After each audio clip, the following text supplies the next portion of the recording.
meditate on this. The subconscious mind is like a black hole. It's a vacuum. It pulls in everything that crosses its path. The portals or gateways to the subconscious mind exist on the human body, in the human body. Some of them are called ears, some of them are called eyes. And you can receive certain signals and things and messages, etc., through these senses, through these tools for senses, sight, hearing, etc.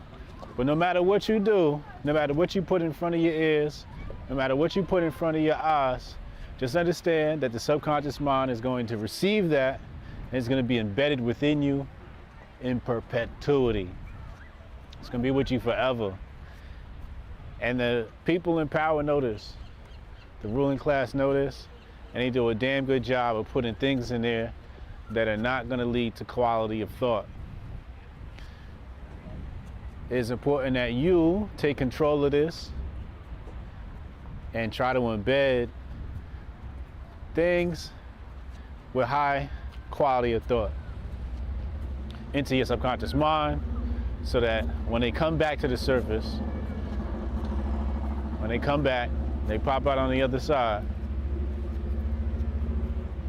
they're fruitful. The things that are good for you, things that lead to quality of thought. So try to embed good things in your subconscious mind.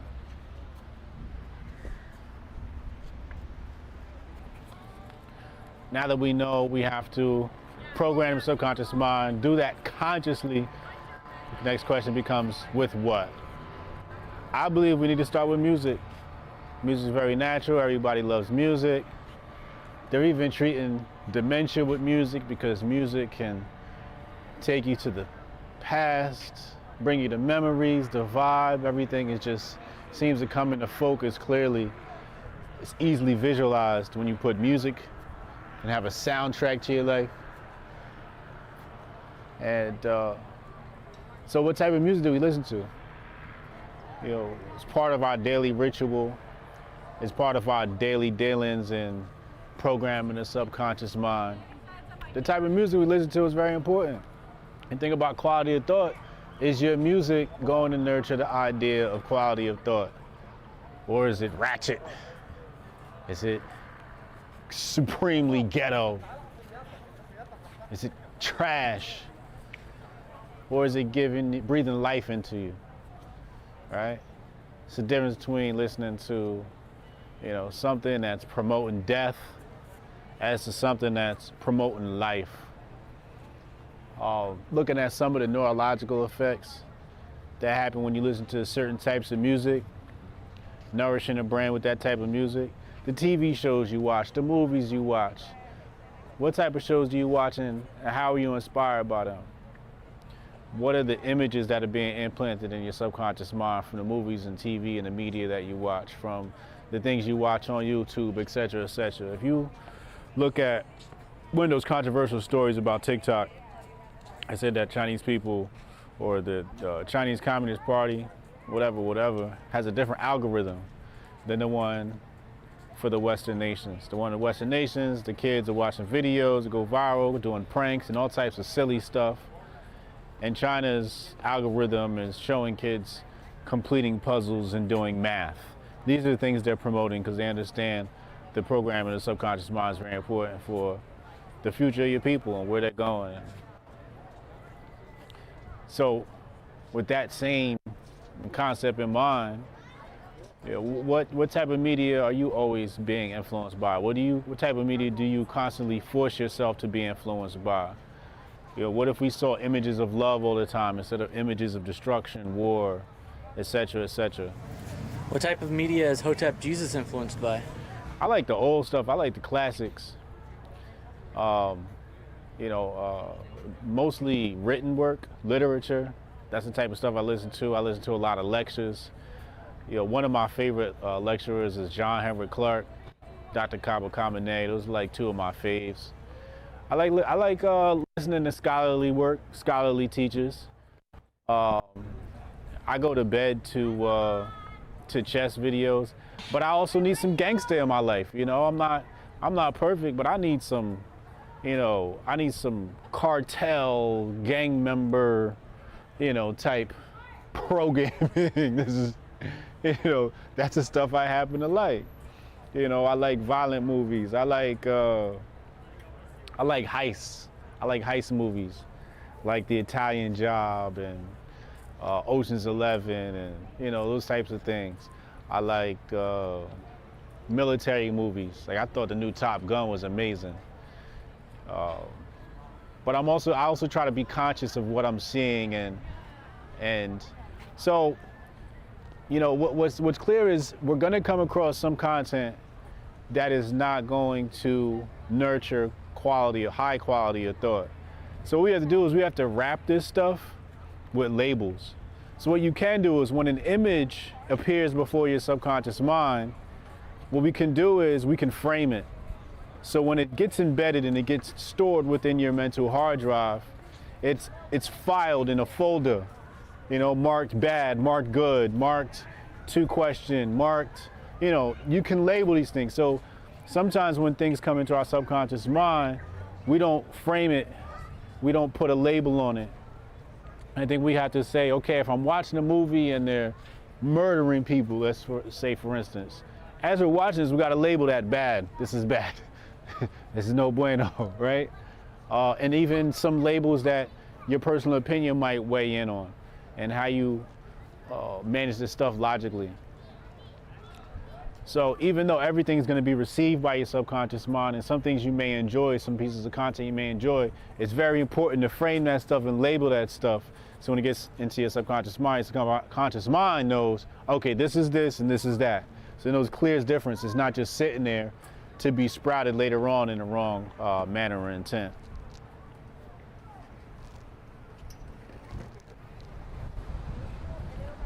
What is your receptivity? Are you receiving the signals, or are you only transmitting them?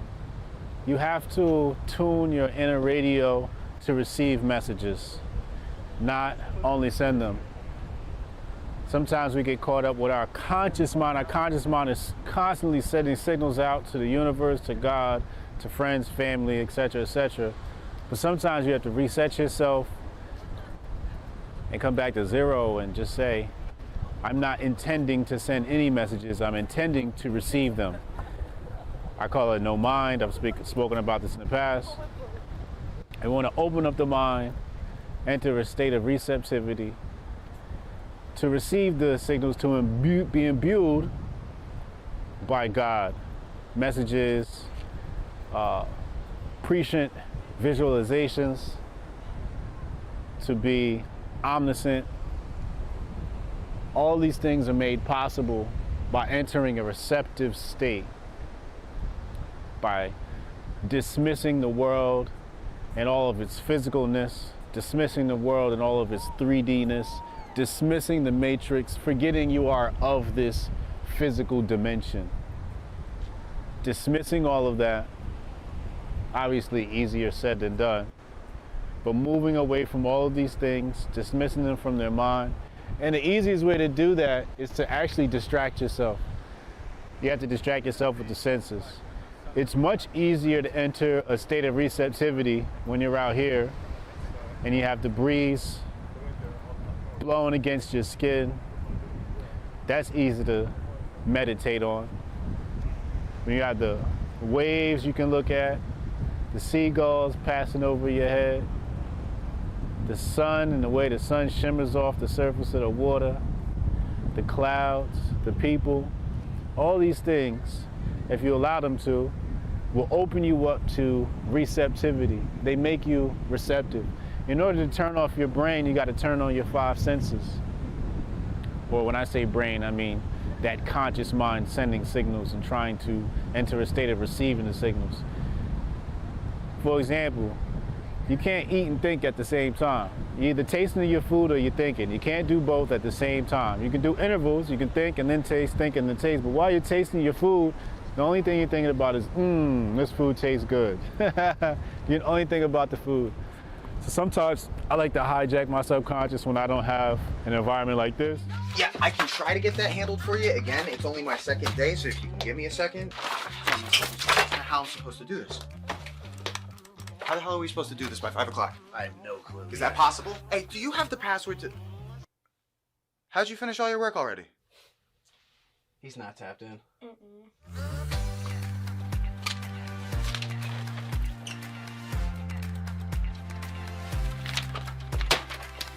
How'd you get that done so quick?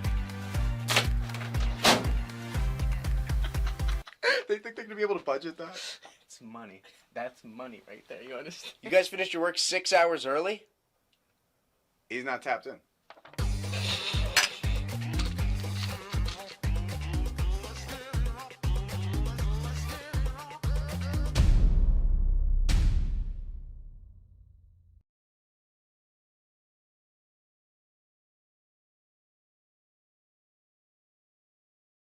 Candace Owens got beef with little kid rappers? What's going on in America? Grift Report starts right now. 2, 1, boom.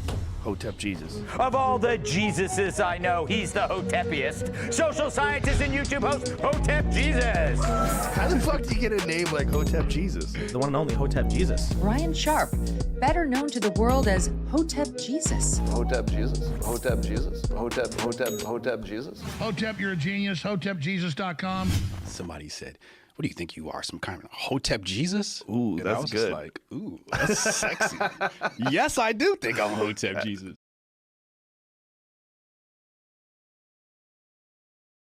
What's up, people? Welcome to the Grift Report live Monday to Friday, 2 p.m. I'm your host, the Grift God. Hotep Jesus. Hotep Jesus. Hotep Jesus. Hotep, you're a genius. hotep-jesus.com. Oh, this a real Hotep brother.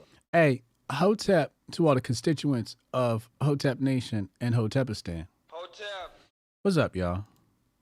Happy Monday. Oh, yeah, Master Focus is in the body. We are super laser focused. Shout out to Don Day. DMW shots. What up, Jules? Hotep Oz. Sauce to Profit. Steph Colonel, what up? Jack Reeves, the Hotep. What up, man? How y'all feeling? Hylic Edomite. What up, man? Black Mountain Hotep in the house. What up, y'all? So, this weekend, I was thinking about Hotep-istan. Hotep-istan is always on my mind. And, I wanted to start to begin to lay down who some of these officers would be. And I pretty much, not really sure where everybody fits in, but I'm pretty sure we got in charge of immigration, making sure we don't have any insurgents, Hotep Goldstein. Hotep. Keep an eye on you. Not on you, but, infiltrators and feds and insurgents. So shout out to Hotep Goldstein. In charge of the armory, obviously, would be Cannon Hotep, our gun aficionado. So the armory is going to consist of, obviously, weapons, right? We're talking about firearms. And, of course, we'll have a firing range. Everybody will be trained how to use firearms, how to dismantle firearms, how to put them back together. And everybody will build a weapon in Hotep-istan. You better believe it. AR-15s for everybody in Hotep-istan. Hotep. And last but not least, there are no fat people. There are no, how do I put this? Morbidly skinny people. No emaciation in Hotep-istan. So you will not be emaciated and you will not be fat. Everybody in Hotep Nation will be fit thanks to our physical fitness officer, Hotep Strong Dad. Oh, this a real Hotep brother. He will be in charge of making sure everybody stays lean and fit. Every month, you guys will go see him to check on your results. But we want all the men looking like absolute warriors and all the women to look like absolute babes. So everybody is going to look beautiful. People are going to wonder why all the Hoteps look great. That includes Uncle Hotep. We will be getting Uncle Hotep's ass into shape. Hotep. You better believe it. There are no dad bods in Hotep-istan. Okay? No dicky doos or weaklings in Hotep-istan. Absolutely. Absolutely. We might even have some morning jogs. I can't wait. I cannot wait. And this may start off as a one week retreat. Get everybody acclimated to the way of living. We also have uniforms. I'll have somebody in charge of uniforms, fashion, figure out what that is. But everybody will be given uniforms, 5 apiece, and they will be hand sewn right inside the walls of Hotep-istan by the women. Hotep, you're a genius. hotep-jesus.com. Sewing machines. All women at Hotep-istan will receive an apron and a sewing machine. Hotep, you're a genius. hotep-jesus.com. And a hijab.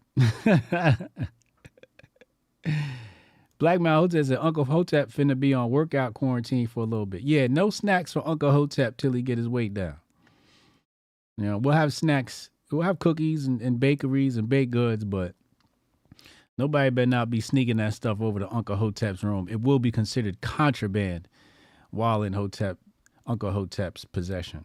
All right, so this is the dream of Hotep-istan coming to a town near you. And we will have many satellites. And I cannot wait to build the first one. My daughter is an architect major. I picked her up from school this weekend. She had to get her hair did, and I spoke to her about the great dreams of Hotep-istan. And being that she's an architect, we discussed, you know, what she likes and what I like. For some reason, she likes the Gothic style buildings. I don't know why, but I'm not really too much of a fan. So we'll figure out what it's going to look like. I want domes. And we talked about it. So we will get a prototype of the first location. When she graduates from college, I don't want to take too much of her time. Maybe next year. Maybe next year we'll get a 3D model built. She knows how to build 3D models of cities and things of that nature and buildings. So we could probably get a digital version from her and then get a physical version at some point in the future. But maybe next summer we'll get a digital version of Hotep-istan, and people will be able to see the vision because seeing is believing, right? So shout out to everybody supporting. If you want to make Hotep-istan a thing, if you want to see this utopia come about, the best way to do that is support menoforder.com. Hotep, you're a genius. hotep-jesus.com. Several ways to do this. One, you can become an earner. Go to menoforder.com, hit the earn button, and sign up for our affiliate program. We have like one of the best affiliate programs on the face of the planet. Not many people are paying as much as we do, but we are an upstart. We are a new startup, bootstrapping. And so great earnings. You want to earn residual income. It's one of the best ways to do it. It's become an affiliate of menoforder.com. Also, 30% off with that QR code you see on the screen right here. Bing, bong, boom. Also, link in the description box below. More products coming soon. Finalizing some packaging. The packaging is being developed as we speak. It got approved this weekend. We finally approved it. It went through a lot of different modifications to make it FDA compliant. So we're finally FDA compliant. As far as just the packaging, it's just like little things like, you know, this can't be that size and this can't be that size and the name has to look like this and it can't go vertical on a product. All types of weird stuff the FDA does not approve of as far as how you label your product. So we are for the new packaging. So the old packaging was also FDA compliant, but the new packaging after we designed a label needed to go through FDA compliance. Shout out to Jeff handling our FDA compliance. The product itself has always been FDA compliant. And it's nothing but goodness in there, nothing but nature's goodness. So yeah, that's our brain support product. It's going to help neurogenesis. Basically, neurogenesis is when neurons are created. Those are the things that you basically think with, right? And help synapses keep snapping. That's when information goes from one neuron to another. This is called synapses. And also attacks the gut, or I shouldn't say it attacks the gut, but it supports the gut so that the gut and the brain can work together. It's something called the gut-brain axis, also known as the enteric nervous system, where the gut actually can operate on its own for many functions. And if you have an unhealthy gut, it could cloud your thinking, could create brain fog. So we have a 360-degree approach to brain health. With all that being said, shout out to my sponsor, Syscoin. Crypto pumped. If y'all not in, get in. If you don't know how to get in and want to get in, we got our big brain chat Telegram link is in the description box below. Hit that Telegram link. Join our Telegram group. Growing quickly. We just had like 10 people sign up over the weekend. It's absolutely free. So join our Telegram group if you want to be involved in that big brain, big money talk, big boy talk. Hit that link in the description box below. One of the mods will grab that link and post it in the chat just in case, you're too lazy to do it. With that being said, let's dive into today's featured presentation. This comes from a viral video that went viral last week. Hadn't I gotten a chance to talk about it. It's, damn, where'd it go? Hold on. Let's bring this up. No. I thought it was on Candace's page. I also thought I put it in the Grift bag. All right, here we go. Let's put this up on the screen. Candace Owens got beef with a 9-year-old rapper. Let's take a look at it. What do you want to say to her? Why? What happened? Hey, I'm being myself. They all want me to stop talking about my video. Bring it to her restaurant, right? Mm-hmm. What? You were telling me about that food trash. So you hear him say that I need to be quiet because I'm all up in his silk. He's obviously being egged on by the adults, and that's really who I want to respond to because Lil RT is a child. I need to add that to my vocabulary. Some of these folks be all up in my silk. I like that. And my heart breaks for him, genuinely. I see a child that could have so much potential, and yet he is surrounded by monsters, people that know that they are not furthering his rap career. In fact, they are probably leading him down a path of harm. Obviously, if he cannot even read at the age of 9 years old, the future is not looking bright for him unless there is some sort of an extreme intervention, in which there should be. As a YouTube policy, if I misgender someone, I'm considered a danger to the YouTube community. My video will get taken down. But this 6 to 9-year-old is allowed to have his video stay up.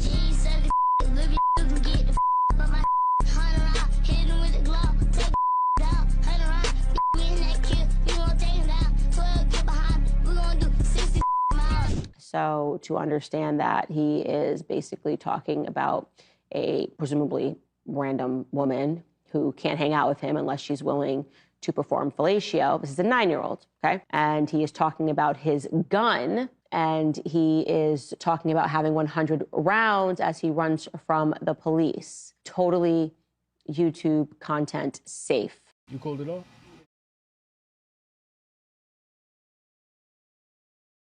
Hold on, I gotta connect this pipe. Hold on. 2 seconds.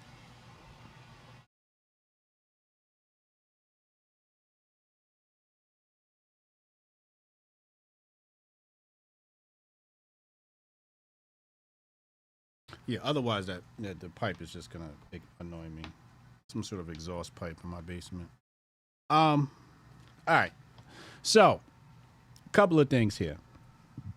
First of all, let's just get something out the way. And I'm gonna call this straight all the way down the board. So number one, criticism of black people. When a black conservative criticizes black people, obviously the red whites applaud. They love to see it. This carries tremendous social currency amongst the right. However, in this particular case, I think it's warranted. I think it's absolutely warranted. So there's 2 things here: the sexual content and the gun content. Now, I'm not opposed to child rappers rapping about violence. I'm not exactly opposed to that. I think every young boy needs to have some level of violence in his blood for defense purposes. Everybody likes to be occupied with Rome. Well, Rome was a considerable military power and young boys trained to become warriors. Nearly all of them trained to become warriors. So I'm not exactly opposed to Lil RT, I believe his name is. I'm not exactly opposed to him rapping about guns. Now, if those guns are going to be pointed at anybody who is not a threat, that's an issue. That's an issue. Also, black on black violence is a thing. It's a topic. And if it's going to, in any way exacerbate the problem of black on black violence, or as I currently prefer to say, citizen on citizen violence, right? It's not a good idea. American on American violence, innocent on innocent violence, no good. We don't want to see that type of stuff, right? So whether the person is black or white, you don't want to see people just randomly having gun violence. Now, if there is a tyrannical regime, however, you do need to have a certain amount of violence in your blood to protect yourself from a tyrannical regime. So I'm not exactly entirely opposed to it. I also haven't scoured his lyrics to really define who his target is with this gun violence. But if he's rapping and saying, if you try me, then you gonna F around and find out, I don't have a problem with that. Because if you ask my kids, you try to enter our domicile, hopefully they're going to respond with, yeah, F around and find out. So I'm not exactly opposed to that. Now, as far as the sexual content, I agree with Candace Owens wholeheartedly. If Candace Owens, she said, if she misgenders somebody, then YouTube takes action. But for some reason, YouTube has no problem with a child talking about receiving fellatio. Now that's not a good look. That's it's illegal, number one. It's morally wrong.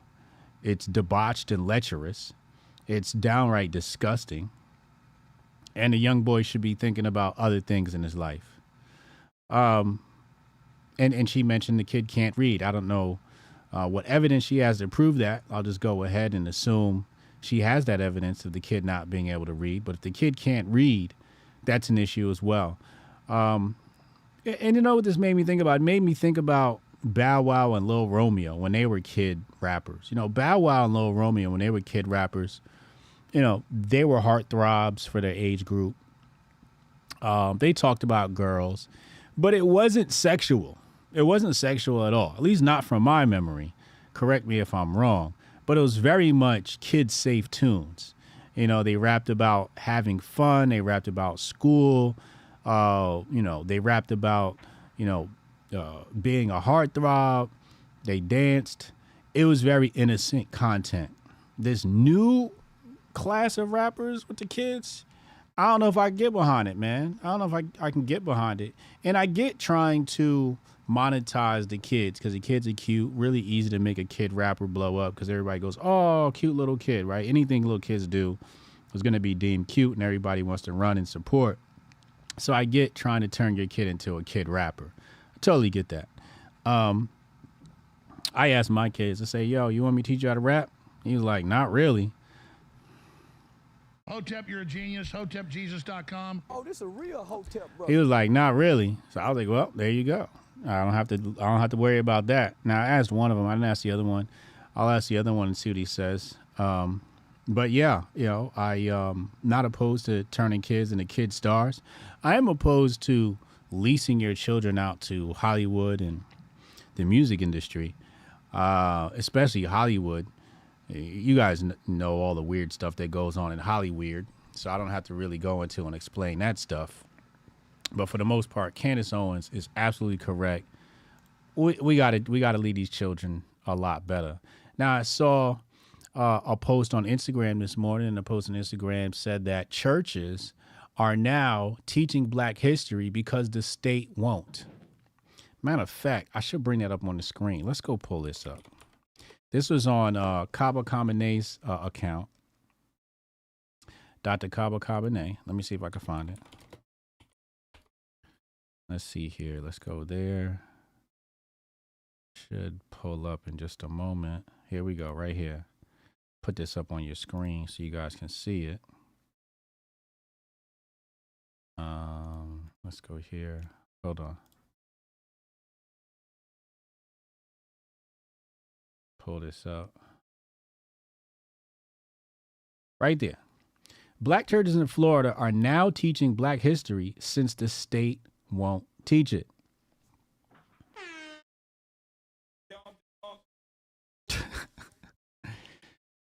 Two ways I want to go with this topic.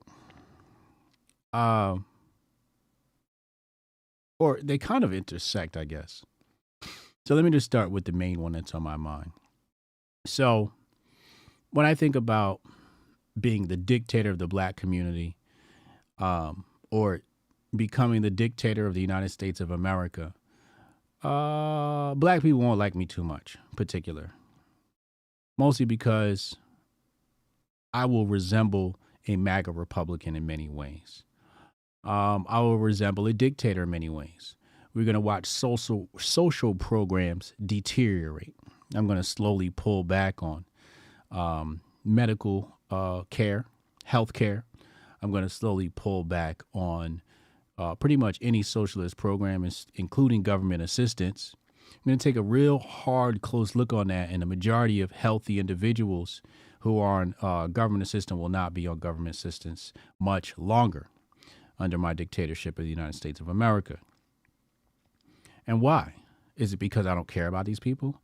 Absolutely not. It's because I want to create togetherness, because I want to create a society where one man helps another, where one woman helps another, where one child helps another. I want to create family. I want to create bonds. In order to do that, you have to take away the pacifier. When a child learns to walk, you don't pick them up every single second. You got to let your child fall so that they can learn to walk. That's what Alexander Hamilton did not want. He said the people seldom judge properly in regards to a central bank system. Therefore, we have to make economic decisions for them instead of them learning on their own. These are the words of Alexander Hamilton. Said the people seldom judge right. Well, the people seldom judge right because, well, keep assisting them, at least today in the modern times. So what happens when you take away Black history from schools, which I've advocated for? I've wholeheartedly advocated for the removal of Black history from schools. I do not want a Rockefeller-funded education system. I do not want a white woman, especially these white liberal women, especially teaching Black history, because all they're going to do is destroy the egos of our children, destroy the minds of our children, and teach them false doctrines. They're going to teach them how to be a victim instead of being a victim. So what happens when you take away Black history from schools? The problem is resolved by the people. And here you see it now. Black churches in Florida are now teaching Black history since the state won't teach it. Well, who's supposed to teach your history other than you? It is your responsibility to teach your history, to teach your children. You can't outsource the history of your people to white folks. You can't do that in the same breath as saying there's systemic racism and white supremacy, a system of white supremacy. If there's systemic racism, there's a system of white supremacy. Why would you outsource the teaching of your children to white people? It makes no sense. Hotep, you're a genius. hotep-jesus.com. It's idiotic. It's faulty. It's even going to contribute to your own demise. It's backwards. It's deleterious. It's just wrong. I wouldn't go to an Indian person and ask them to teach me Black history, and I wouldn't try to teach the Indian community Indian history teacher. It's Indians' people's job. Shout out to Diwali. Happy Diwali to all my Indian folk out there. You know what I'm saying? Love my good Indian people. You know. Chinese people don't ask the white man to teach their children Chinese history. Arabs don't ask the white man to teach Arabs Arab history. Russians don't ask America to teach Russian history. Russia damn sure wouldn't allow America to teach Russian history. They'd vehemently oppose it. So why does the black people always want, I shouldn't say black people, I should say the black boule. The black boule always advocates for whites to teach blacks. This is what the NAACP started. And it's just a defunct line of thinking. It's just illogical. So shout out to the church that's doing this. This makes absolutely great sense. This is how you combat. This is how you combat education. I mean, we should be building our own schools. That's the next step. We should be building our own schools. Shout out to King Randall. Oh, this a real Hotep brother. So I don't oppose Governor DeSantis' decision about critical race theory and anything like that. I do not trust white people to teach black people. I don't trust them. Doesn't make any sense. Your people should teach your history. White man don't ask black people to teach their kids. White people don't ask black people to teach their kids. Let's go into the failing Democrats. Let's pull this up on the screen. Here we have a news article from Politico. Politico's doing an investigation. Come to find out, there's some funny money things going on here. Some funny money things going on here. The New Georgia Project, a voting rights organization founded by the state's Democratic star Stacey Abrams and overseen by more than 2 years by Georgia Senator Ralph Warnock, is beset by allegations of financial misuse and irregularities, according to a 6-month political investigation. Alhamdulillah. There you go. Who did we say was going to take the fall? Who did we say was going to take the fall for the Democrats? Black women. Isn't that what we said? Black women. Black men are not exempt. Black women. They're going to take the fall for the Democrats. The Democrats going to throw them all under the bus. And when the smoke clears, they'll be thrown in jail. Not the white liberal. The black woman and the black man will be thrown in jail. Behind the advice, behind the oversight of the white liberal, of the blue white. These are just facts. These are just facts. And it hasn't ended there. Last week we saw video footage of a woman ballot stuffing. A black woman ballot stuffing. You know who's going to be in trouble for that? Certainly not the white liberal. Certainly not. Then it doesn't stop there. It doesn't stop there. There's more trouble. There's more trouble amongst the Democrats. Mayor Eric Adams sounded like he was doing some funny money deals with Turkey. Let's pull that story up.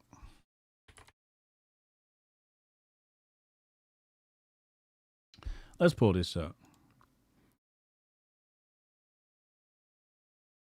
FBI examining whether Adams cleared red tape for Turkish government. So basically what happened, I'm not going to read all of this. So basically what happened is some Turks wanted to get a building. They wanted to buy a building in New York City. The fire department said, hey, man, that building ain't safe. I wouldn't do that if I was you. And what was it, 300? What was it, 300 million? 35-story tower.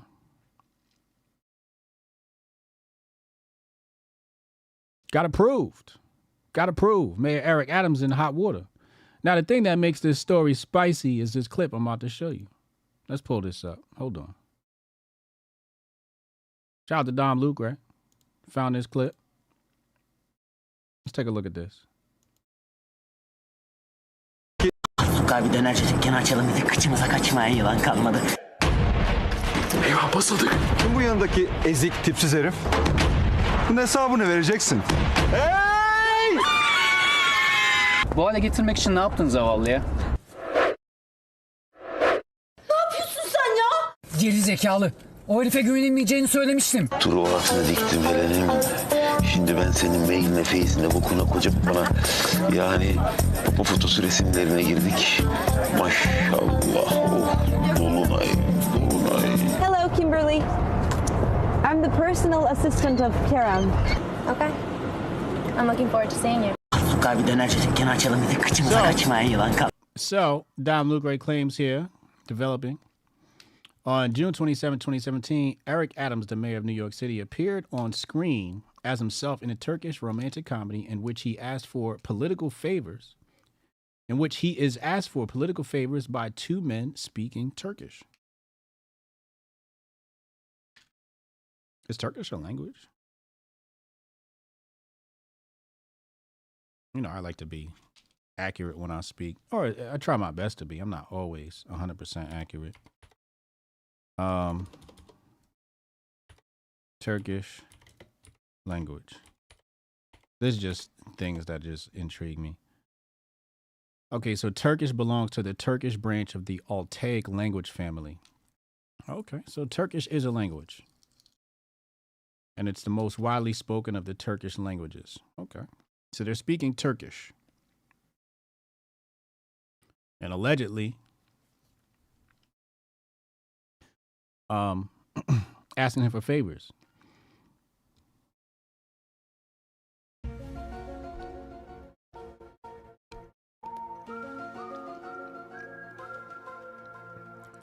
Quite prescient, predictive programming here. It's kind of what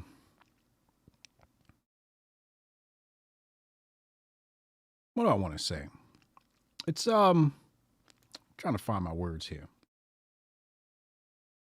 It's unfortunate. It's unfortunate for him because it looked like he got set up. Looked like he absolutely got set up to play this role.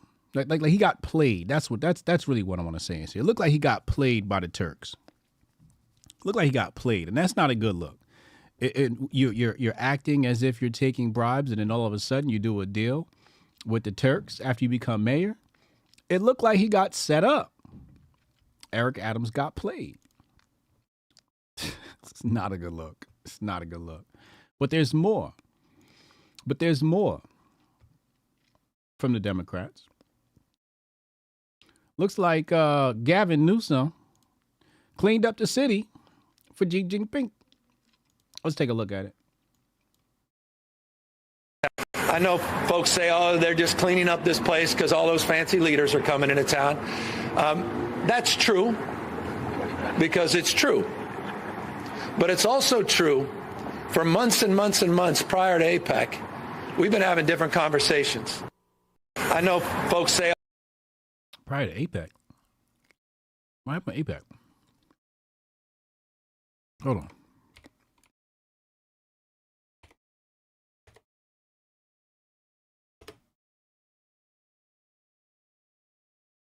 Are they supposed to be having a meeting soon or something like that?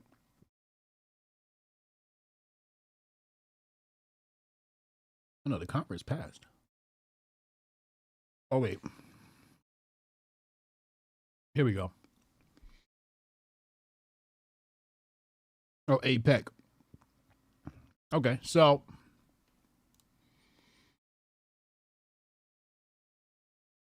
the host city for the Asia Pacific Economic Cooperation, APEC.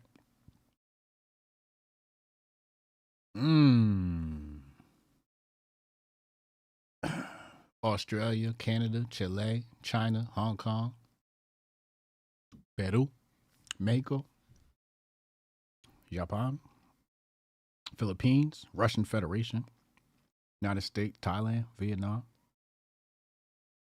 Okay, so they're hosting. So that's the 11th through the 17th, so it's happening now. And you guys already know what I'm going to ask as far as the agenda. Does it say the agenda? Do they have their agenda here? Here we go. Let's take a look at APEC. It's going to talk about green innovation. Of course, they're going to talk about climate. women's rights, genders. It's supposed to be about economics and Silicon Valley. You know what I'm looking for. You know what I'm looking for. Anybody in the chat know what I'm looking for here on this website? Let's see. Let's type in CBDC, APEC, San Francisco. Let's see what pops up. Nothing. So I guess we'll have to wait. And see after everything's all said and done, some transcripts, et cetera. I'll try to keep an eye on it. Janet Yellen will be in attendance. Blinken gonna be in attendance. But I can't help but wonder if CBDC will be on the docket. I don't see it in the searches here. Let me try and refine my search just a little bit here. Uh-oh. All right, here we go. So they talk about APEC here, but they're talking about in the regions, the APEC regions. So APEC is pushing for CBDCs. I see it right there. And we're going to get to Biden in a moment.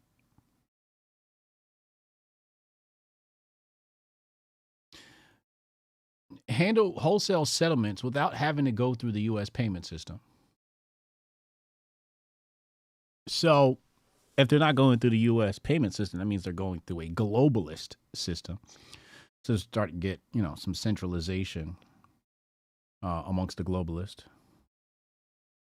So it's interesting that it's here, but not anywhere on the event page from the cursory look, the quick scan I did. So APEC is involved in the CBDC. Hold on a second. Let me refine my search one more time. Then we're going to talk about your boy, Joe Beasy. Let's see here. Yeah, I don't see nothing. Nope. No results. So we'll wait and see what's going on. But I remember when I went to Tanzania and I spoke to, one of the locals there. And he basically told me that it was quite unfortunate what happened in Tanzania when Obama visited. When Obama visited, you had, like you have in San Francisco, you had tent cities. But that really wasn't what they were upset about. What they were upset about is on some of the main roads in Dar es Salaam, Tanzania, they have merchants, right? And merchants basically set up with a table, something you would see at a conference, right? It's not it's not like a brick and mortar location, but they just have stands, right? Stands and tables that sell various goods, anything from, charging cables for your phone to soap. And I visited these tables and I did buy some soap from the lady, and I wish I could start an import-export business with her, because the soap, I took it back home and the soap was phenomenal. It was mixed with baobab. Absolutely phenomenal soap. Best soap I've ever used. Right up there. It was a form of black soap, but black soap mixed with baobab. Anyway, what he said was when Obama was coming to visit, this city cleared out the locals. And these are people who had shops, right? Now, the infrastructure that was built, what he said was, normally when you build a road, you lay some sort of foundation for the road before you put the pavement on top. And what they did was they set up like temporary roads. Basically, they just put pavement over dirt. So it was a temporary road that pretty much lasted only the time that Obama was there, which is probably less than a week or maybe a weekend or whatever it was. They just paved over dirt. And then, as you know, if you don't build a road properly, it's going to deteriorate. So quickly after Obama's departure, the roads deteriorated, and now you got a mess left behind. You're probably better off with the dirt than pavement that's all screwed up, choppy, got potholes in it now. Can't even drive down the damn road. It's amazing what people can do when you got company. You know, it's like people who don't keep their house clean, and as soon as it's time for to have company, now they got to clean the whole house. Why wasn't your house clean already? Why wasn't your house in working condition already? Why did it look a mess? So here he is, cleaning up, and he admits it. Yep, we cleaned up for the APEC conference. We cleaned up for Xi Jinping and them. We sure did. Why didn't you clean up before? Why didn't you do something about your homeless population before? And what you do with the homeless population? People are now asking for footage of the cleanup. I'm trying to think of a time where I saw footage of them cleaning up. But the only thing that comes to mind is me physically seeing it myself. I used to work for the Department of Public Works, and we saw it in a low level. I think maybe there's some footage in my brain of New York City clearing out some homeless for whatever reason. Washington, D.C. probably. But I'm sure there's plenty of footage. But I haven't seen any footage of them cleaning up the city, them cleaning up San Francisco. So, like, why are you cleaning up? No, you should let people see the absolute deplorable mess that San Francisco is in, so they see what you are, Governor Newsom. So they see what you are, California. So they see what you are, San Francisco. Don't clean up now. And then what are you going to do after they leave? You're going to allow it to just go back to the shitty state that it was in prior to? Is that what you're going to do? Absolutely deplorable. Democrats are falling apart. Let's go to your boy, Joe Beasy. Joe Beasy had this to say. Says here, MAGA Republicans in Congress are proposing to slash Amtrak's budget. We're trying to make train travel easier, faster, safer, and more reliable. They're trying to make it slower, harder, and less safe. You can't make this stuff up. Now, I don't know who wrote that. I don't think it was Joe Beasy. But we're going to have to go back into the 10 planks of communism.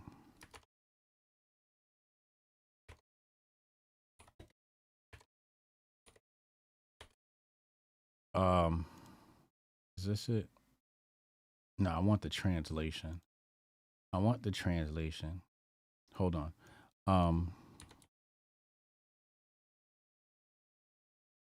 Okay, here we go. I needed the French term laissez-faire. All right, let's see if we can find it here. Here we go. Perfect. All right, I got it. So this is laissez-fairerepublic.com. Let's put this on your screen. Get a bit of education today.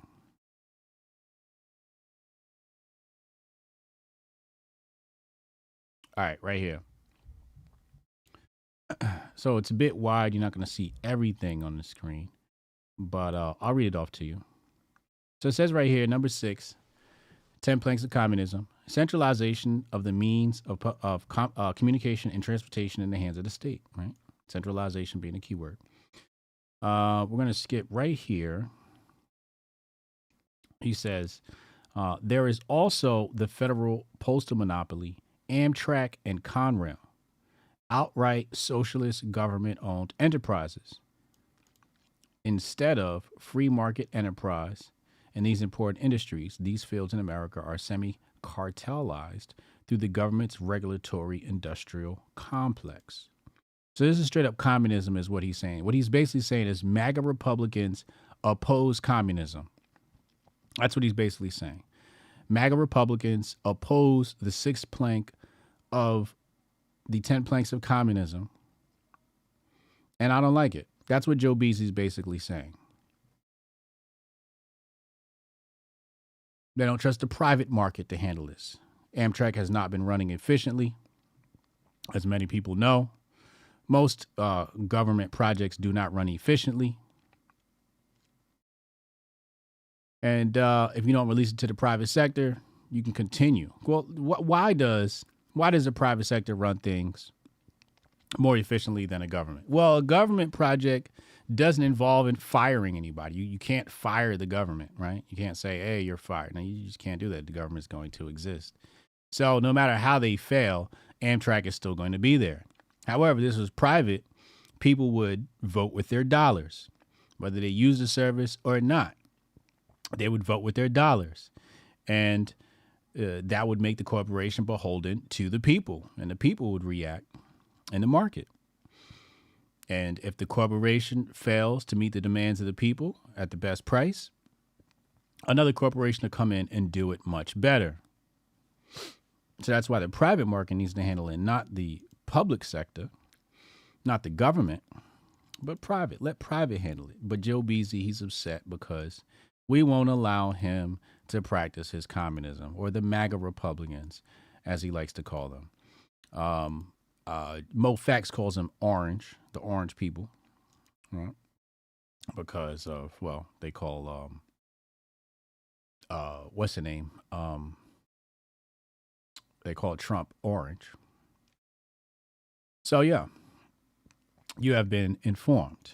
Now, take a look at this. They got an image here, allegedly, of Israel. Shout out to Saudi Agaris. Says this is an Israeli shopping mall. They walking around with them things on them. They walking around packing. I don't know if this is real, old, or not, but this is a beautiful sight to see. When people visit Hotep-istan and they shop at our malls with all of our Hotep-istan products on display, this is how everyone who is a constituent of Hotep-istan will be walking around said mall. Now, people who are visitors will not have access to firearms, will not be granted firearms, and all firearms will be confiscated at the gates of Hotep-istan. You have to go through a stringent immigration policy just to visit for the day, and that'll be done administered by, under the rule of Hotep Goldstein. But this is beautiful. This is what America should look like. And nobody would dare to try anything if everybody was packing like that. That right there is utopian. Well, technically utopian. We wouldn't need any of that stuff. But anyway. Let's take a look at this video right here. Actually, you know what? I'm going to save this video for maybe Friday. Let's go into this other video as we move into, hold on. Okay, now I just want to check. Okay, this is the other one I wanted to play for you. Hold on, let's play this. Let's play this. This is coming off of the Democrat stories and Democrats falling off. I know I had another video on here. So let's take a listen to this gentleman.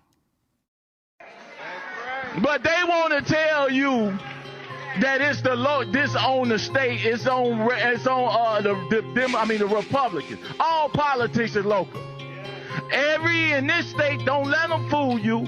From the top, from the lieutenant governor to Tony Prattwinkle to the mayor to the police chief to the state's attorney to the aldermen to the congressperson to the state reps, all are black. You got 150 elected black positions, and our communities look the way they look. And if I say something, if it's not with my brother, he just got there. They want to legislate for us without ever bringing us at the table. I did 21 years in the prison. What they gonna tell me about what we need? They ain't never spent one day in the cell. But they legislate for your nephew, cousin, and son. Furthermore, ain't no kids in here. Ain't no teenagers in here.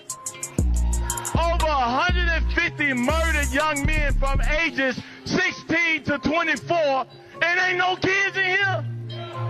That's the problem. You old people, y'all keep voting the same way, hook, line, and sinker, without ever holding them accountable. And the very babies gonna kill y'all ass. These kids are these little wolves. Hey, ain't nothing else nobody saying no more important than this. Hey, rap your ass. Ain't nothing nobody saying more important than this. I'm tired of y'all playing games with these babies. These babies gonna start driving y'all, but they already doing it. They gonna kill you. I think y'all getting contact now. 60% unemployment rate for 18 to 24, and you got money for migrants. Hey, y'all, I'm telling y'all, stop letting these people run fast. It's a game being played, bro. Ain't no way. And how we got guns? How we got extended clip, 100-round drums, Glock 6, cocaine, heroin, and the weed, 99% of all dispensaries are owned by white men. Y'all got to be out y'all damn mind. We should. Oh, this a real Hotep brother. A couple of things we got to tackle. First of all, his attack on the older people. He right. The boomers, especially the female boomers.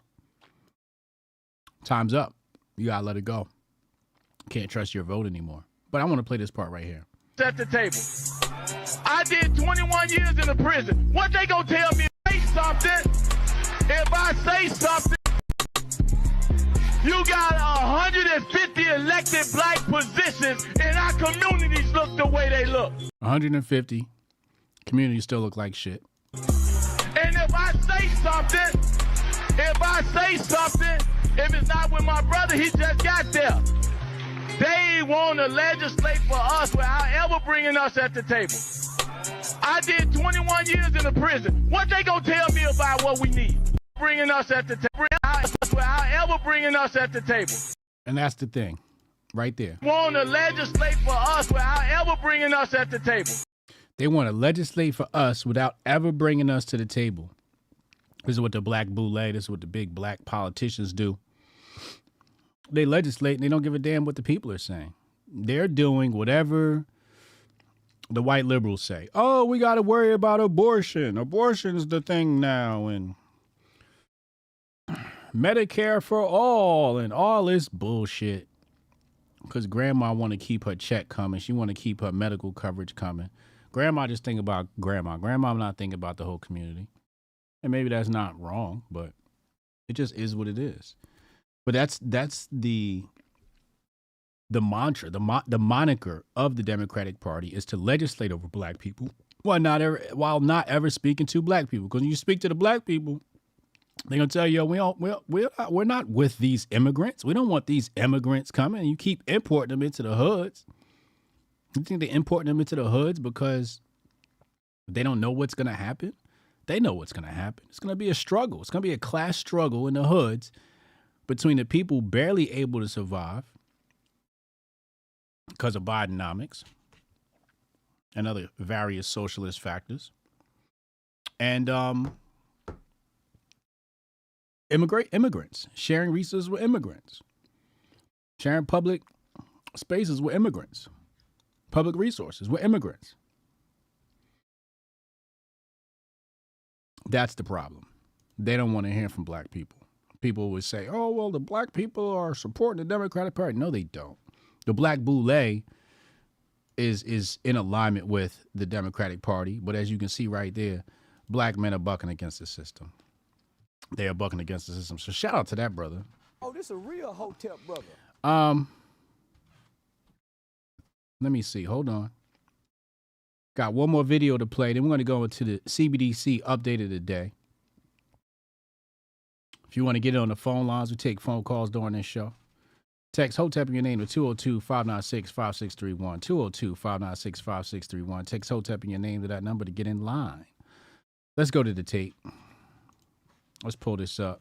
See what this beautiful Indian sister got to say here.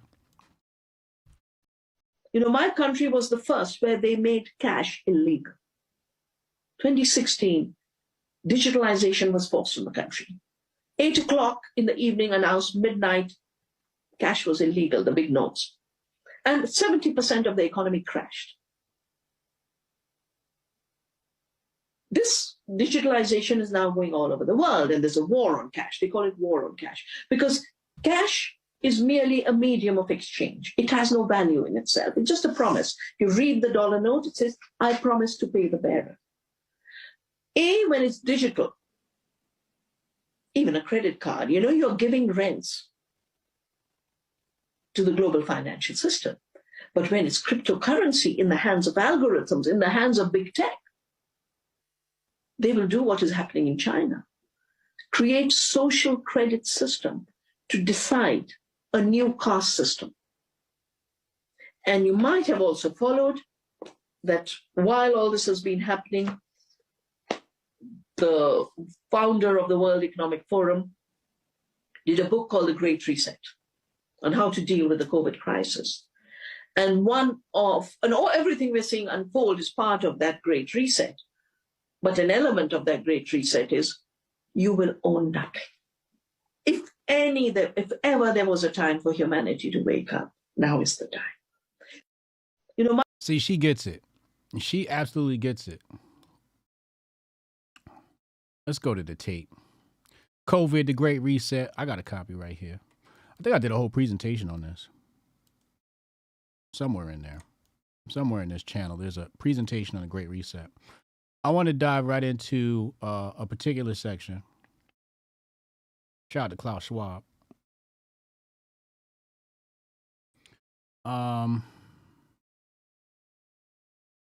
Here we go. Let's go to the section, the fate of the U.S. dollar.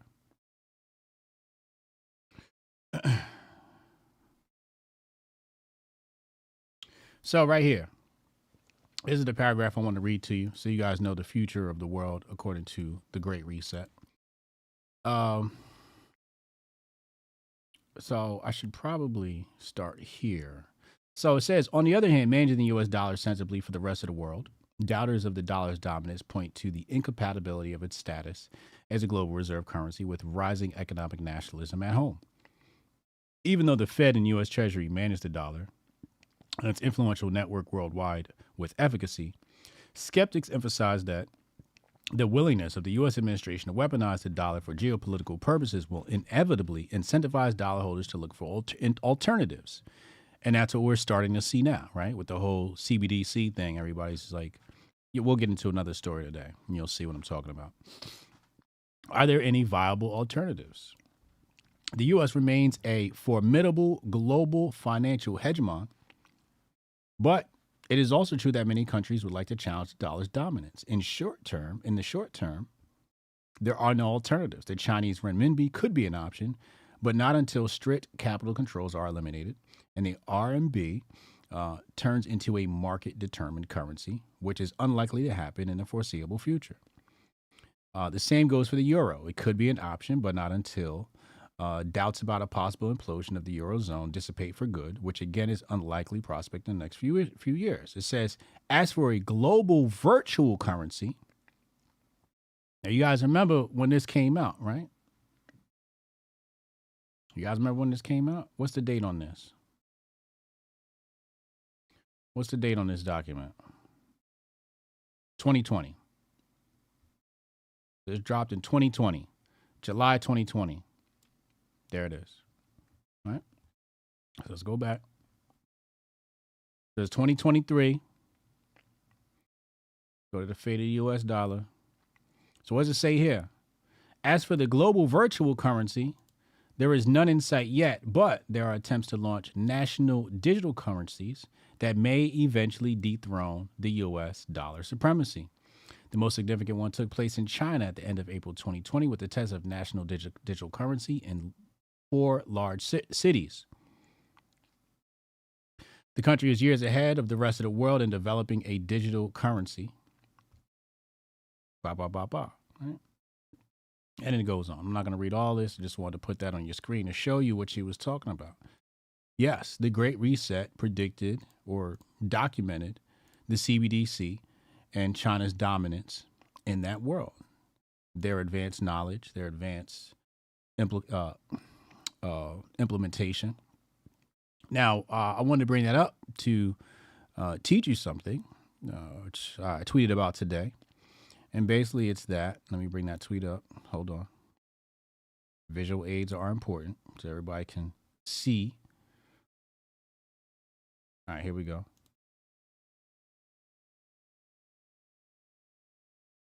The digital ID system is a preparatory technology for the CBDC globally.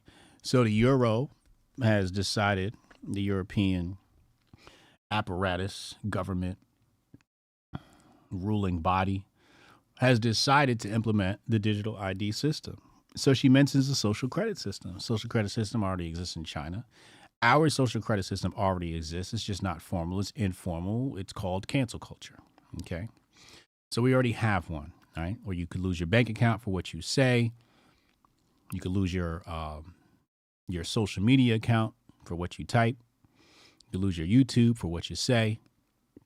And they can take your means of living away from you. If that's, today, social media is almost essential for many white-collar jobs. Many people put it on an application, especially if you're in the field of marketing. They want to see, how do you communicate with the world? And how does the world respond to you? They want to see that you are an expert in your field, and you demonstrate that, and social media helps that. So it's now almost a necessity for many people in the white-collar world. For many people in the blue-collar world as well, because you want to attract customers, and you may use online methods to do that. So we already have a social system. So what's going to happen? So what happens is your digital ID is going to be used to verify your social media account. Many people already do this. So your digital ID is going to be connected to your social media account, and then your CBDC is going to be connected to your digital ID. And that's just how things are going to work. There's methods of offline payments that connect to your phone, QR codes. They're even talking about handling payments through SMS, text messaging. So this is the future of finance. And we're going to go into some stories here to show you what some of this stuff looks like today. Let's pull this up on your screen. So, shout out to Cisco and CBDC updated today. Don't forget to join the Telegram group. Link is in the description box below if you would like to join the Big Brain Super Chat. Join our Telegram group, absolutely free. Can't wait to see you there. And lots of good surprises coming in the future, and announcements will be made through that channel.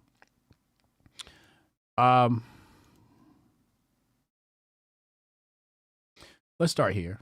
The Noble Sustainability Trust launches a central bank digital currency collaboration organization. So globalization. Cooperation is coming in from the Federal Reserve Bank and China Merchant Bank, as well as others. And basically this group is here to assist with CBDC development, implementation, rollout, adoption, you name it. That's what this board is here to do, or at least they say they're going to do. Also, Russia partners with the UAE for cross-border digital ruble payments, and this thing could launch within a year. So the UAE and Russia are going to start transacting in the digital ruble, more than likely for oil imports, exports, and maybe other resources. So there's something to keep an eye on. So the lady was talking about, the Great Reset, and the Great Reset was talking about de-dollarization. And there is going to be significant de-dollarization from the Eastern world, and the world's going to be bifurcated as it is now, but just definitively with financial borders. These are financial borders, okay? So you have physical borders. Now we're going to have financial borders where the East is going to transact in their currencies, the West is going to transact in their currencies, and everybody's going to sort this out through CBDCs. Once the United States rolls theirs out, I'm going to see a lot of interesting developments. Then there's this article published called Hush Money, The Untold Dangers and Delusions of Central Bank Digital Currency. I'm not going to read the whole thing, but I want to take a look at it just to show you, because some people are unaware of this threat coming. I guess many of you, it's really just the first few paragraphs I want to show you, because the person that wrote this thinks like me. Hold on. Okay. So, just going to read the first few paragraphs here. Look what he says here. First sentence. It may be because the eyes of the world are focused on more disturbing and violent international affairs, but it's still odd that so little attention is being paid to an issue happening in uncanny synchronicity among well over 100 countries.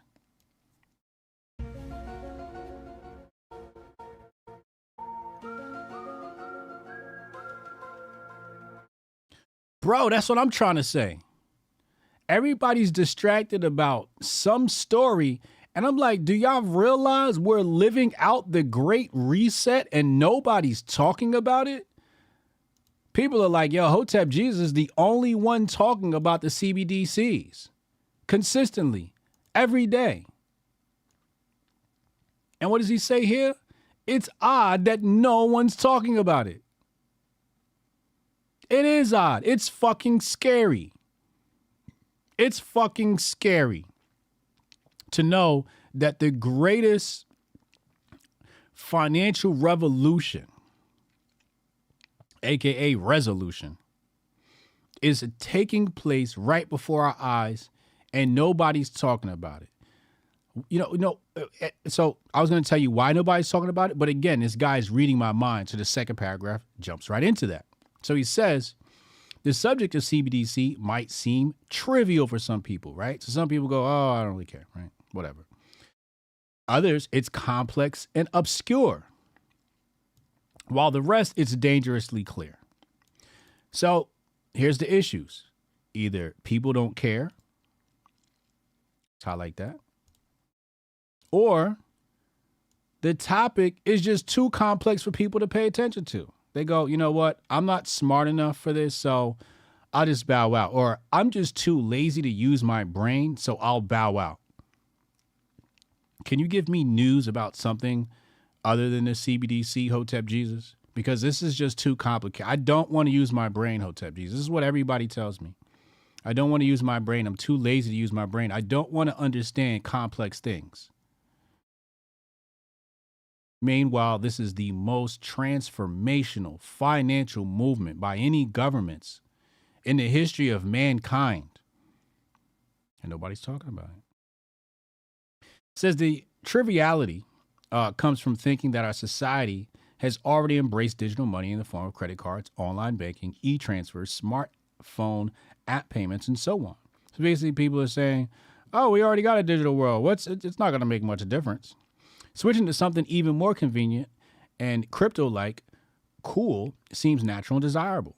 For those less tech-savvy, the subject is complex, unnecessary, and plain irritating. And then there are those dismissed as conspiracy theorists by CBDC proponents who see it as a tool for digital oppression that governments will impose on a naive citizenry.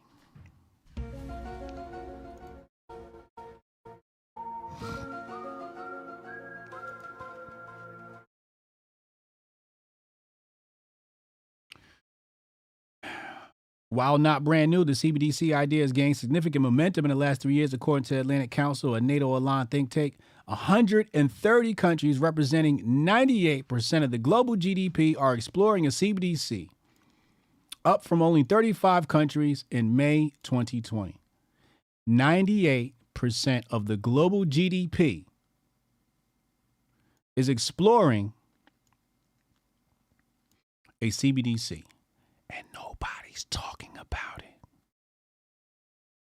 We got to talk about San Francisco garbage. We got to talk about China. We got to talk about the Democrats. We got to talk about Candace Owens beefing with rappers. This is what people want to hear about. 98% of the global GDP are exploring CBDCs and nobody gives a fuck. Or it's too complicated, Hotep Jesus. It's too complex. Can we talk about something that's easier for my brain? Such an explosion of interest surely means a significant need for this type of currency. Such a need in turn suggests that CBDC could be capable of doing something that conventional money can't or is inefficient at. Since everyone uses money, those capabilities should be obvious to anyone regardless of his or her technical or financial knowledge. Okay?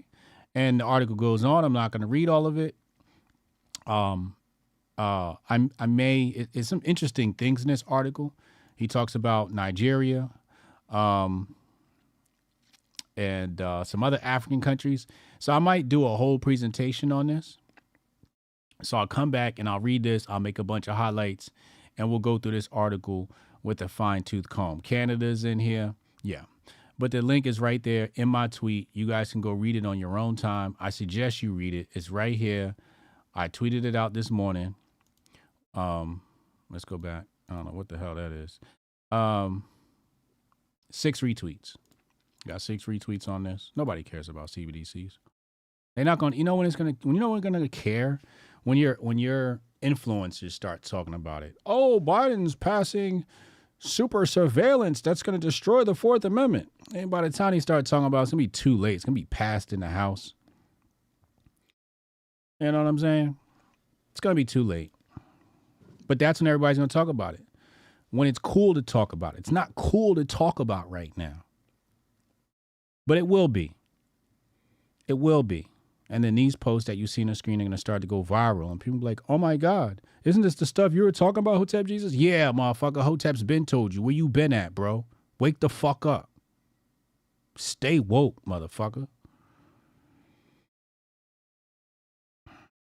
With that being said, let's go to the phone lines. 202-596-5631. Text Hotep in your name to 202-596-5631. And I'll take calls right after the short, brief commercial break.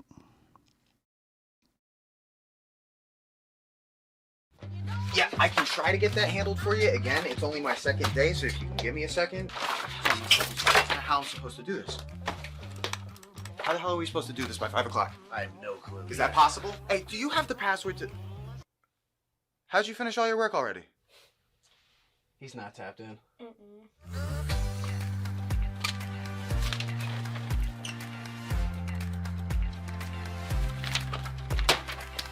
How'd you get that done so quick? They think they're gonna be able to budget that? It's money. That's money right there, you understand? You guys finished your work 6 hours early? He's not tapped in.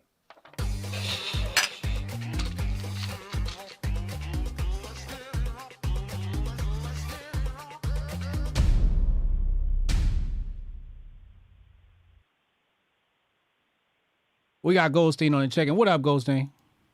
What's happening, man? What's happening? What's happening? What's good with him? You know, the same old shit.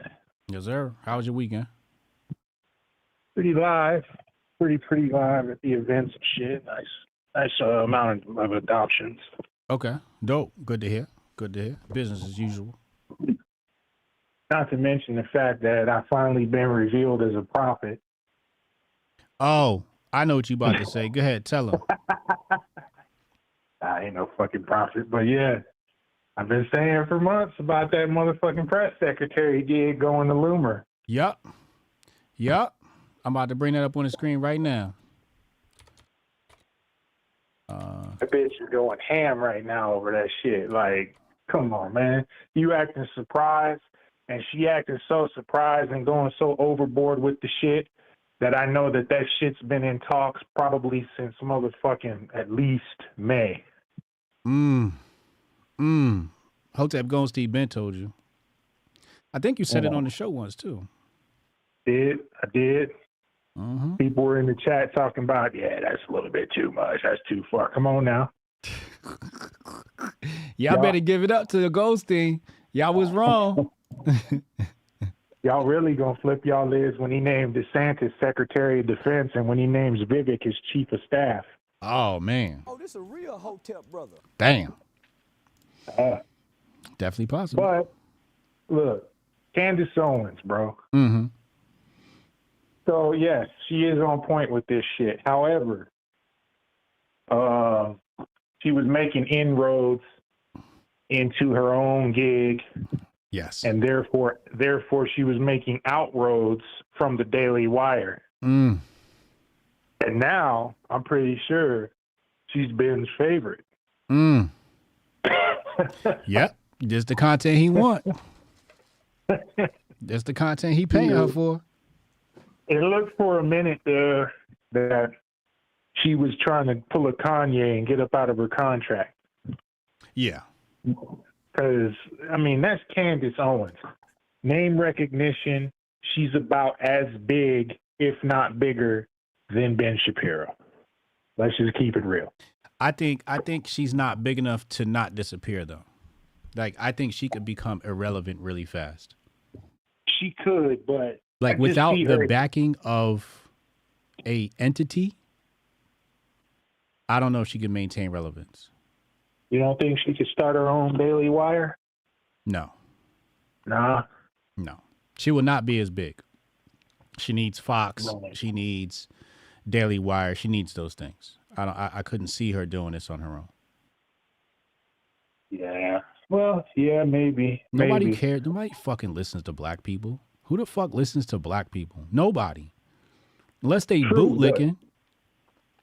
That's true, but it seems like prior to, she was kind of building a stable. So, like, imagine if she started her own little shit, Daily Wire-esque shit, right? But she has, like, an Andrew Tate working with her. She has a Kanye working with her. Things of this nature. She would definitely need some more powerhouses with her. Absolutely. Yeah, and she's the type that's smart enough to know that. True. That's probably why she was sucking their dick for the entirety of the year on the low. Yeah, those names that you named, like Andrew Tate. Yeah. Well, that is an interesting take because the algorithm favors Andrew Tate content. Right. I found this out because I was doing chess videos, and I said, let me do Andrew Tate. I did some videos of his dad playing chess and analyze his games, and then I did the Pierce Morgan game. Best performing videos on the channel for chess content. So the algorithm, anything Andrew Tate, the algorithm's like, yo, give me that. Yeah, it seems that way. And it also seems like Tucker would fuck with her. Tucker might fuck with her. Yeah, because he's been slightly critical of how Israel's been handling shit. Yes. Yes. So I think Candace needs another 10 years with Daily Wire before she could branch off and do her thing. Damn, that's a long time. Yeah, I think she needs not only the experience of doing broadcasting, but also the wisdom of age. The wisdom of her being, in her mid to late 40s. Right. I also would love to see an independent take and not so hard right wing from her. But I think she needs more time to grow. And then she could probably start her own editorial empire. Right now, I think she's still too young. She's still a young mom. And I don't think she has enough experience yet to jump out. I mean, could she do it now? Yes. Could she do it at the level of Glenn Beck and those guys? Probably not. She'd probably have to branch off and do something like a Jason Whitlock deal with the Blaze. You know what I'm saying? Where it's like, hey, I'm going to start my own network, but it's under the Blaze. You know what I'm saying? Yeah, I can see that. Yeah. I can see that. Yeah, she still got a lot to learn because you can't be liking my shit and think you're gonna maintain some type of mainstream relevancy. Facts. Yeah. Big facts. Well, yeah, I don't know. She hit the nail on the head with this one, and then there was that other video that Steph is Dope commented on, where they were at the birthday party and the motherfucking kids were just right there with guns and money and shit, and it was just like, come the fuck on, man. Oh yeah, I didn't even watch that video. I'm about to look at that. Hold on. I skipped over that one. I saw you tagged them. I gotta play that one. Control. If it's like not expressly violent or just downright horror shit, then I ain't really gotten too much criticism for the black community. But if you do that, then in my estimation, you no longer belong to the black community, and I'm gonna eat your ass up like a shark. Oh. Agreed. You belong to some other shit. Here it is, right here. Kids party going viral. Oh shit. Money and guns. No trigger discipline. Man. No trigger discipline? You right. That's the part that broke my heart the most. Wow. Like, I don't give a shit if you out there with the guns and shit, because a lot of motherfuckers do that shit. But as long as you can show some goddamn restraint, some discipline, and some common sense, you know what I mean? But you ain't showing that, I can't fuck with you. The champagne bottle in the background is disturbing me as well. Glorifying alcohol is not a good idea. No. You know, listen, as motherfucking newly appointed immigration officer of Hotep-istan, these people would not be allowed admittance. What would it take for them to gain admittance? You know, what could they do to resolve this matter of some sort? Or is this a perma ban? It just depends. There would have to be a detailed overview of any applications that they submitted. I want face-to-face contact. I want at least 10 years of motherfucking reprogramming and outreach in the community. I want to see results. I don't want to just see that you fucking, oh, look, I got a 501c3 and I fucking handed out some beans at a goddamn homeless shelter. Nah. I want to see results. I want to see, okay, yeah, I changed these niggas' lives and these niggas' lives. You know what I mean? Yes. This motherfucker was gangbanging, shooting up half the town and selling dope to the other half. And now, because he didn't catch a motherfucking case in the process, we got this nigga running for Senate. That's the type of shift I want to see you making in people's lives. If you can't do that, stay your ass outside the border. 10 years. 10 years. I want a fucking documented, detailed motherfucking account of what the fuck you've been doing that whole time that would allow you even consideration into this motherfucker. Damn. Hey, y'all heard it first. Straight from the immigration officer. Hotep Goldstein, 10 years, man. 10 years ban until you get your life together. That's wild. Yeah, I ain't gonna go as crazy as motherfucking I ain't gonna go as crazy as China as far as like looking all into your social credit and whatnot. But best believe if you get pinged, oh buddy. You're gonna have some shit to do. If they violate the social credit system of Hotep-istan, they emphasis for a rude awakening, huh? Yes. Yes. Oh, I can't wait to see this. Actually, I don't want to see anybody get violated. That means we haven't done something right. But at the same time, I can't wait to see this. Oh man. I'm meticulous too. I comb through shit like a motherfucker. So ain't nothing gonna get by me. Trust that. Yeah, I know it. That's why you're in charge of immigration. You look at everybody funny. Tight borders. Yeah, that's about all I got. Oh, wait. As a matter of fact, since we was talking about Laura Loomer earlier, does that broad run a 501c3? If I had to guess, I think she does run some organization. But how the fuck is she able to stump for Trump so hard then? Because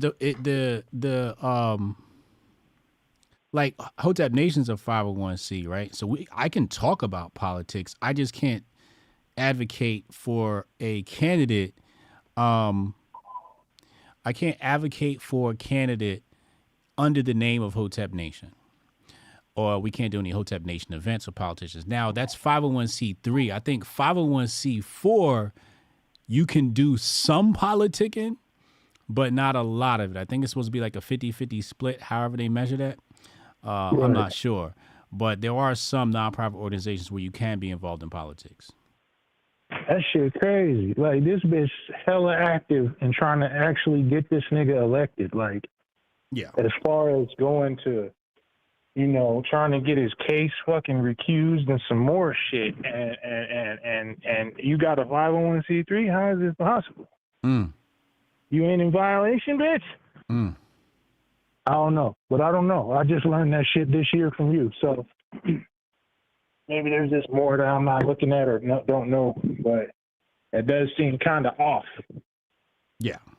Let's get Taylor Madden on the case. Yeah, Taylor might know. Shout out Taylor Madden. Yes, sir.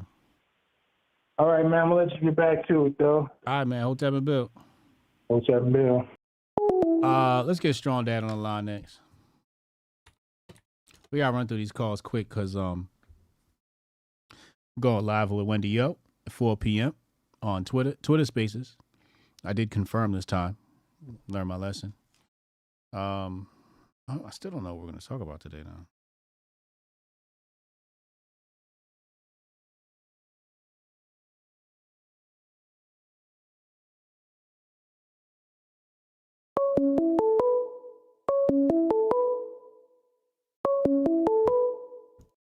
Call from Strong Dad. Strong Dad, what up, man? What's happening? What's happening? Can you hear me? What's good? What's good, bro?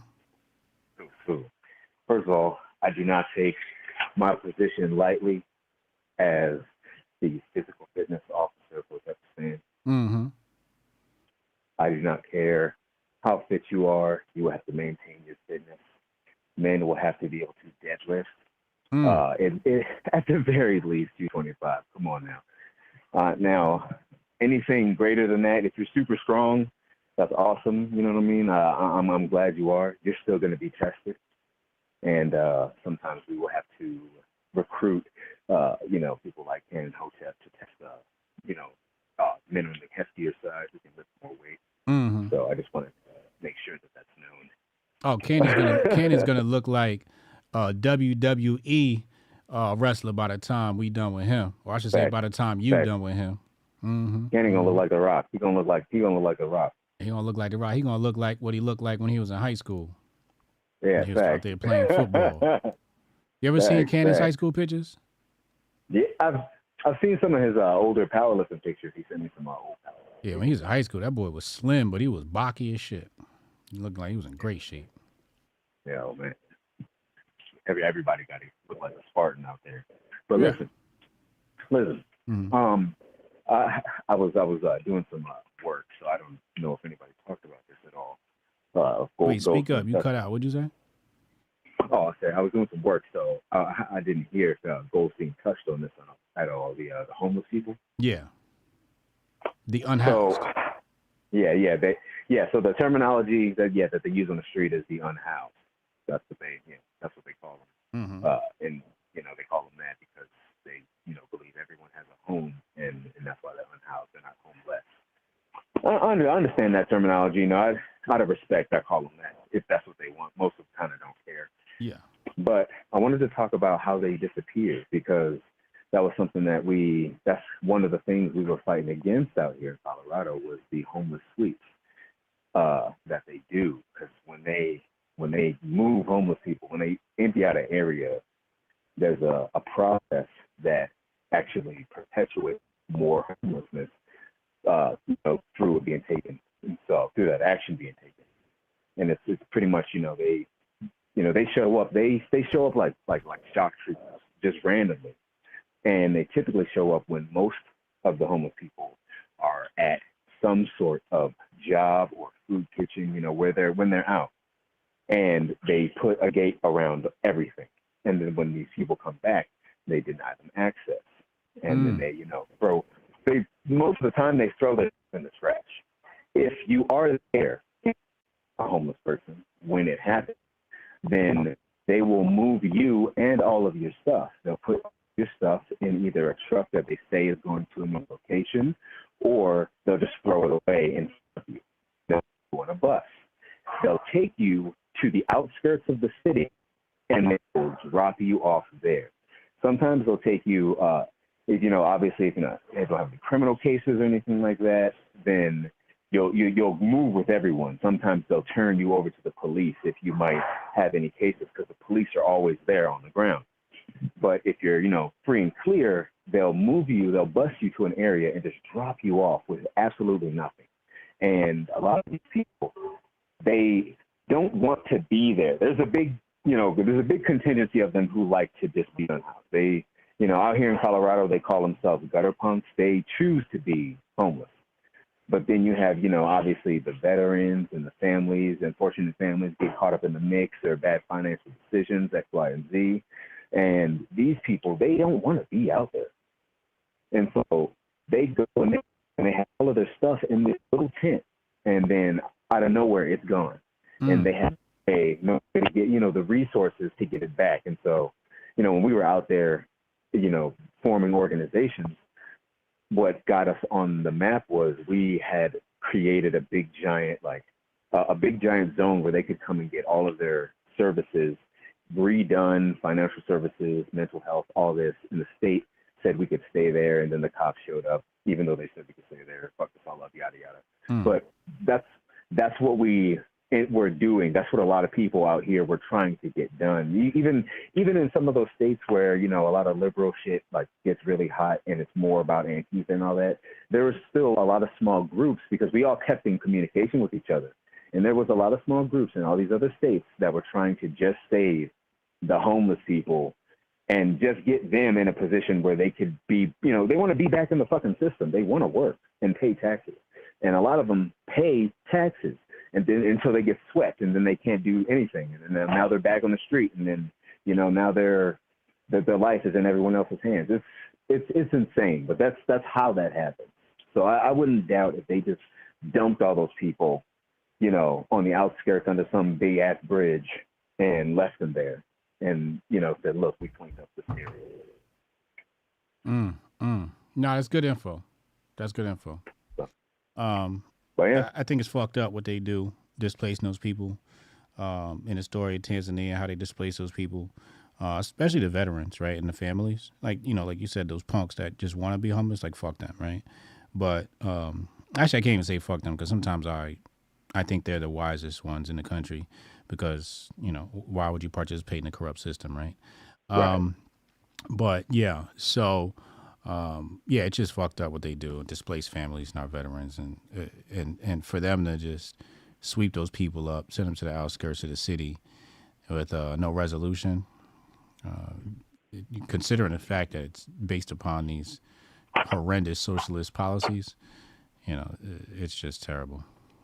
Yeah. And I guess last thing before I go, hey man, I'm disgusted with the way that little black boys are even being portrayed in media or just in general.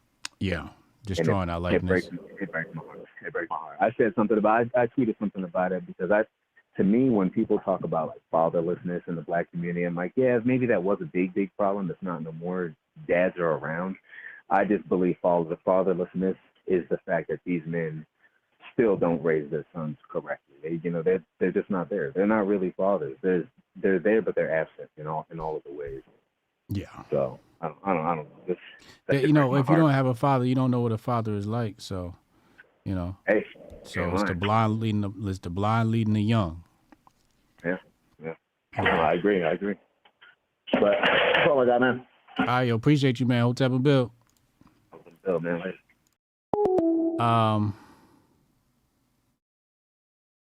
See, I was showing you on the screen before that a 501c4 can devote up to half of their efforts to let's get AK in here. Let's get Hotep AK in here. Let's talk to him. I got 9 more minutes before I head out, so let's try to run through these phone calls as quick as possible. If not, we'll come to the Twitter Spaces. Talk to me there. Me and Wendy, y'all be live at 4 p.m. Eastern. And I still don't know what we're going to do the damn thing on.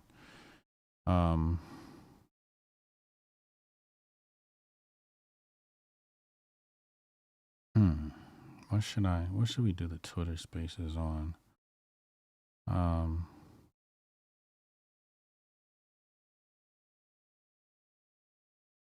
Yeah, let's do that. Let's do this.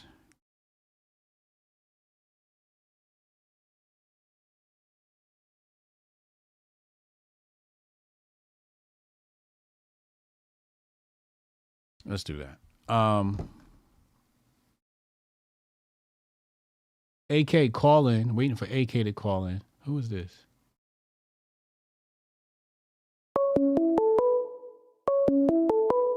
Oh, interesting. Call from AK, what up, man? What up, HJ? What's good with him? Man, it's been a minute since I've been able to call in.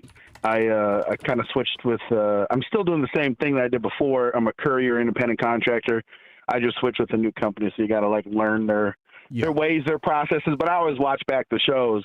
But today I was able to catch it live, and I just wanted to call in and talk about 3 things.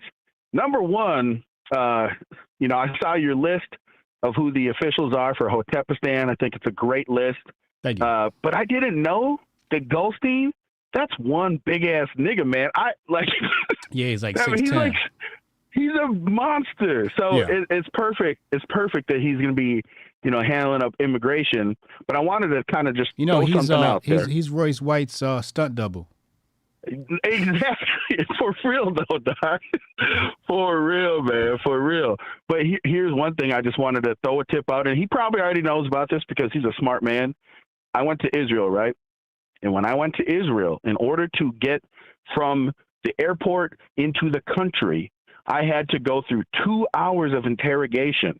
And they specifically pulled me out because of my name. And they started to ask me questions about my father and my grandfather, to the point, bro, where they were playing like some psychological stuff to try and see if I was there for bad intentions. And mind you, I was there with AIPAC.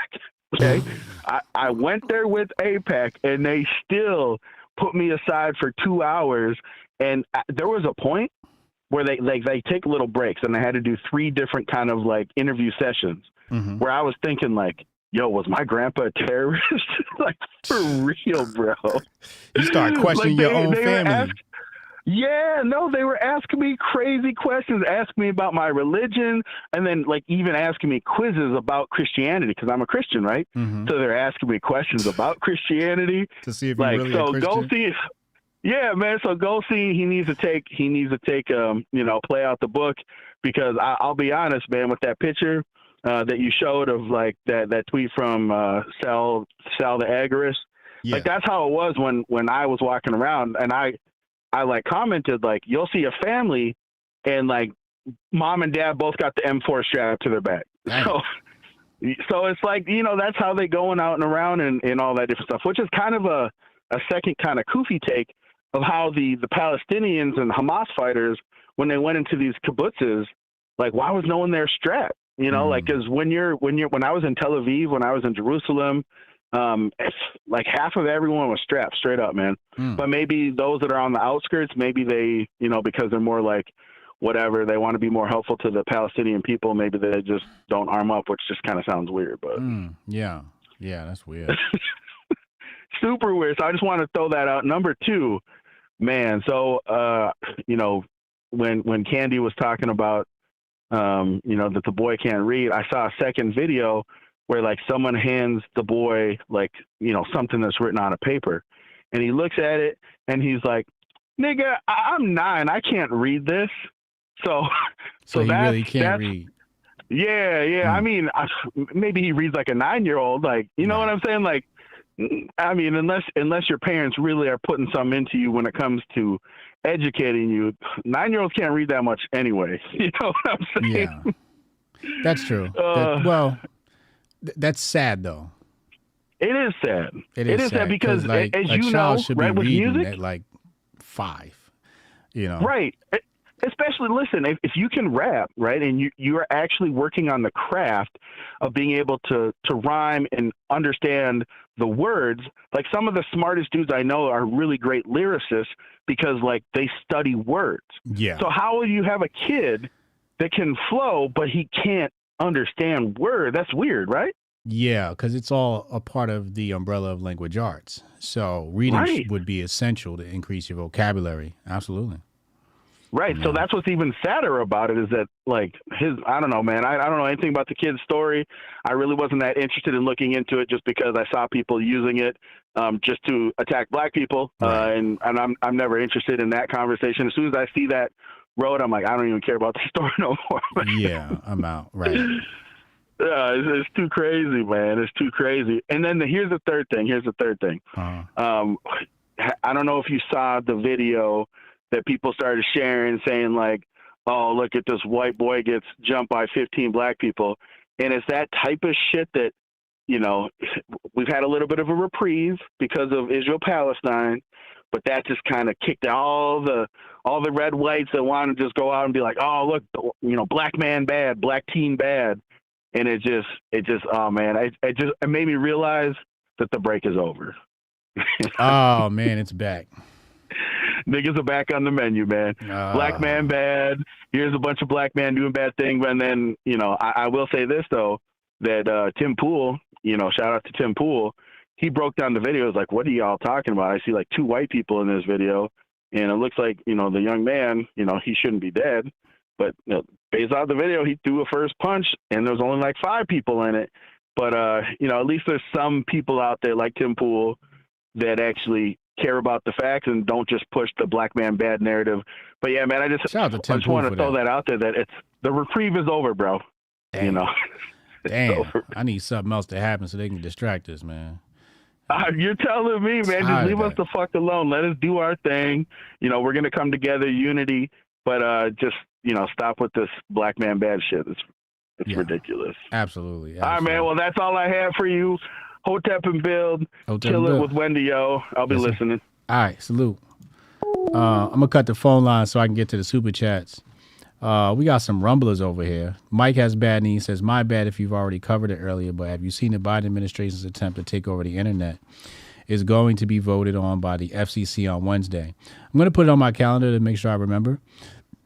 But we covered this, I want to say Friday, or an adjacent story to this. But thank you for the reminder, Mike. Retro Neon, he says, is gaming allowed in Hotep-istan? Is gaming allowed in Hotep-istan? You damn right it is. Hey, I need my PlayStation, man. I need my PlayStation. I'm going to need my PlayStation at Hotep-istan, all right?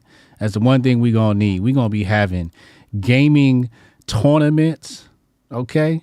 It's going to be weekly gaming tournaments. You better believe it's going to be gaming. And other games, too, that require physical activity. YouTube, Super Chats, Jabari Judy say, hilarious is a communist to clean up San Fran. Exactly. Infamous NYC said, can't we just talk about who's twerking on Twitter? No. Yeesh. The Bryson wants to put together a basketball tournament. I've been talking about this a while.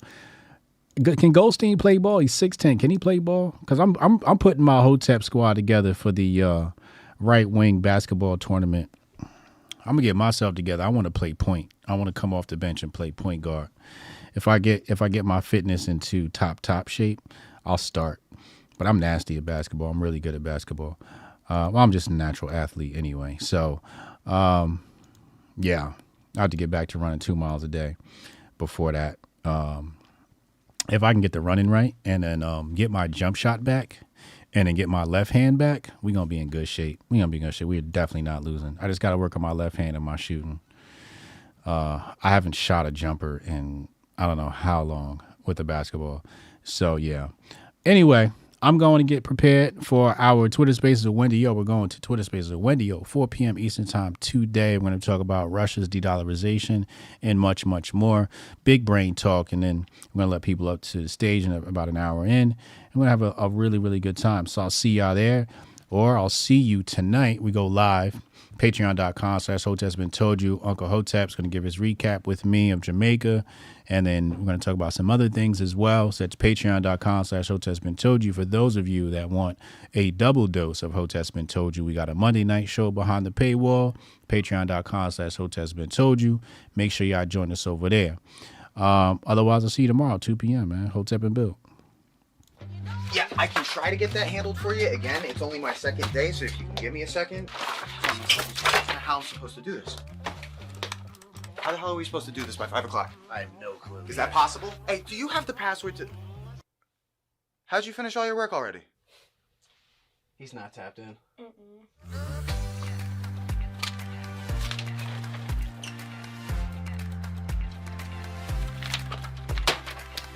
How'd you get that done so quick? They think they're gonna be able to budget that? It's money. That's money right there. You understand? You guys finished your work 6 hours early? He's not tapped in.